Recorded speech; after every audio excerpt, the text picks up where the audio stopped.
Et nous retrouvons tout de suite notre envoyé spécial à Kharkiv, Bastien Renouille. Bastien, bonjour. Quelle est la situation où vous vous trouvez ? Bonjour, et bien des combats toujours aussi intenses, en particulier durant la nuit et ce matin. Durant la nuit, j'ai pu entendre de très nombreuses explosions qui venaient de cette direction. Et par là, eh bien, c'est le nord. C'est là que l'armée ukrainienne tente de repousser les troupes russes. Et ce matin, eh bien, encore des explosions. Il y a quelques minutes, j'entendais des salves de roquettes s'abattre sur le territoire ukrainien. Alors, cela signifie bien que les combats ne faiblissent pas. Ce n'est pas encore une guerre de position, comme on pouvait s'y attendre dans la région. Le front avance et recule quotidiennement. Les combats se déroulent dans des petits villages où il est extrêmement difficile d'avancer. Les soldats russes peuvent se cacher très facilement. Ils peuvent tenir des positions. Il est extrêmement simple bien, pour eux de réussir à entre guillemets, se fortifier pour pouvoir résister aux attaques ukrainiennes, à la contre-offensive ukrainienne, après avoir résisté très longtemps ici dans la ville de Kharkiv. Et donc, eh bien, cela prend du temps pour l'armée ukrainienne de faire reculer les soldats russes, mais elle pense qu'elle y parvient. Les soldats ukrainiens ont annoncé à plusieurs reprises durant la journée d'hier avoir réussi à toucher la frontière avec la Russie. Et ils pensent que ce n'est qu'une question de temps avant de parvenir à les repousser complètement dans leur pays, du moins dans cette zone, dans la zone de Kharkiv. Je ne vous parle pas du reste du Donbass et du sud du pays.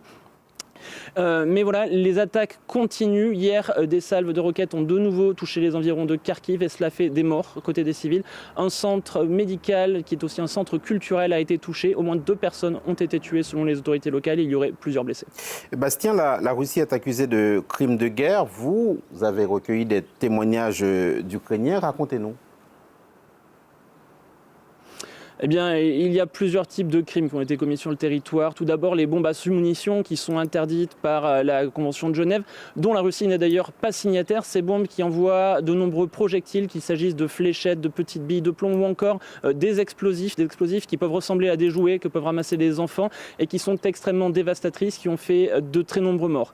Il y a ensuite les mines antipersonnelles qui sont disposées dans les champs, notamment à proximité de Kharkiv, et qui sont extrêmement dévastatrices. Les agriculteurs, quand ils reviennent chez eux, eh bien, comptent labourer leurs champs, planter des légumes par exemple, et ils risquent de sauter à tout moment. Il y a aussi les pièges dans les maisons. Les civils qui reviennent chez eux, eh bien, risquent de tomber sur des pièges dans les maisons.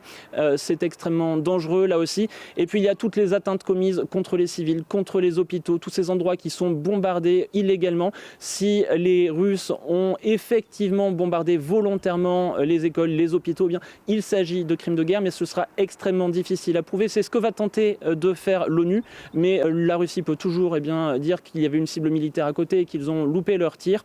Toujours est-il que les enquêtes sont ouvertes au niveau international, mais aussi au niveau local. Il y a plusieurs procureurs ici à Kharkiv qui enquêtent, l'un sur les crimes sexuels, les viols commis par l'armée russe lorsqu'elle était en territoire ukrainien, et un autre eh bien, sur toutes les tueries. Il était hier dans les environs de la ville, recueillir des témoignages, mais il sera extrêmement dur d'apporter des preuves et encore plus dur pour les autorités ukrainiennes eh bien, de pouvoir juger les soldats russes qui seront accusés.